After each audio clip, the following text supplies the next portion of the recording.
पाकिस्तान में कल्पना से भी कहीं ज्यादा डर, भारत के खौफ का जगह जगह असर। शहबाज और मुनीर के मन में एक सवाल, अब की भारत करेगा और भी बुरा हाल। बॉर्डर पर पाक सेना की नींद उड़ी, राफेल की गर्जना से बंकरों में जा छिपी। बॉर्डर पर मूवमेंट हुई तेज, भारतीय एयरफोर्स हुई एक्टिव।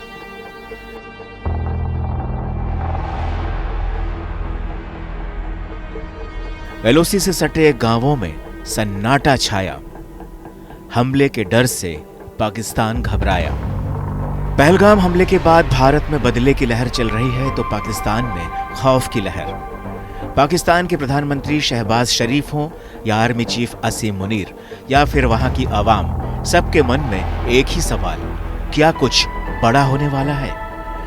पीएम मोदी ने जब से ऐलान किया है कि बेकसूरों की हत्या करने वालों को कल्पना से भी ज्यादा सजा मिलेगी, तो उसके बाद पाकिस्तान की बेचैनी बढ़ गई, क्योंकि बिना एक भी गोली चलाए पाकिस्तान को कल्पना से भी ज्यादा की सजा मिलना तुरंत ही शुरू हो गई है।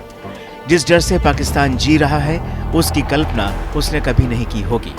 एलओसी से लेकर पाक की गलियों तक हर जगह एक अलग टेंशन है, खौफ है, हर कोई भीतर से डरा हुआ है, सहमा है और रातों की नींद गायब है। अब तक के सबसे बुरे दौर से गुजरने जा रहा है पाकिस्तान। ये दौर ऐसा होगा कि ना तो पानी मिलेगा और ना ही पानी पिलाने वाला कोई देश मिलेगा, क्योंकि भारत ने तय कर लिया है कि आतंकियों के कैक्टस उगाने वाले देश को अब पानी पिला पिलाकर मारना है। भारत ने ऐलान कर दिया है कि आतंकियों को पालने वाले को मिट्टी में मिला देने का समय आ गया है। बॉर्डर पर भारतीय सेना की मूवमेंट तेज हो गई है। फाइटर जेट की दहाड़ से आसमान गूंज रहा है।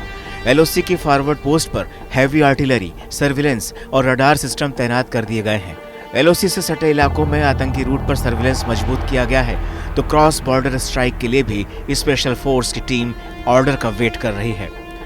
भारत के एक्शन मोड को देखकर पाकिस्तान की सेना और सरकार दोनों में हड़कंप मचा हुआ है। इससे पहले भारत ने तुरंत ही सिंधु जल संधि स्थगित करने, अटारी चेकपोस्ट बंद करने, पाकिस्तानी नागरिकों पर यात्रा प्रतिबंध लगाने का ऐलान कर पाकिस्तान में कोहराम मचा दिया था।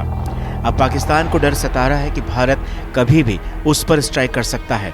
सूत्रों के हवाले से मिली खबर के मुताबिक पाकिस्तान की सेना ने एलओसी के पार अपने सैनिकों की संख्या में इजाफा कर दिया है और अपने सैनिकों को बंकरों के अंदर ही रहने का आदेश दिया है, तो वहीं बॉर्डर पर फाइटर जेट्स की संख्या भी बढ़ा रहा है। एलओसी पर गरजते राफेल फाइटर जेट्स ने पाकिस्तानी सेना की नींद उड़ा रखी है। यही वजह है कि पाकिस्तानी सेना ने 10th कोर, जिसका मुख्यालय रावलपिंडी है, उसे भी अलर्ट पर रहने का आदेश दिया है। अंतर्राष्ट्रीय सीमा के पार सियालकोट में तैनात डिवीजन और गुजरावाला में मुख्यालय को भी अलर्ट रहने का निर्देश दिया गया है। जहां पाक सेना में खलबली मची हुई है, तो वहीं पाकिस्तानी सरकार के मुखिया शहबाज शरीफ कंफ्यूज हैं। उन्हें कुछ समझ नहीं आ रहा कि वो क्या रिएक्ट करें, जबकि उनके रक्षा मंत्री आसिफ ख्वाजा अपने ही मुल्क की कलाई खोलते दिख रहे हैं।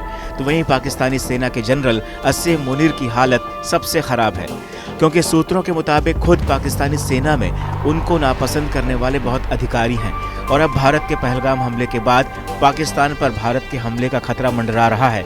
ऐसे में पाकिस्तान की दुर्गति के लिए असीम मुनीर को ही जिम्मेदार माना जाएगा। फिलहाल शहबाज और असीम मुनीर को यह समझ नहीं आ रहा कि भारत क्या करने वाला है, लेकिन उन्हें भयंकर अंजाम का एहसास होने लगा है। अंदरूनी खबर यह भी है कि शहबाज सरकार अपनी सेना प्रमुख असीम मुनीर को कोस रही है, क्योंकि असीम मुनीर ने ही ये उड़ता तीर पकड़ा है। इधर एलओसी से सटे पाकिस्तानी गांवों में सन्नाटा पसरा हुआ है। डरे सहमे पाकिस्तान ने पूंछ में एलओसी से सटे गांवों को खाली करवाना शुरू कर दिया है। पाकिस्तान की बॉर्डर से सटी चौकियों पर रात भर सैन्य वाहनों की आवाजाही देखी जा सकती है। एलओसी पार सटे गांव के मकानों में भी सन्नाटा है।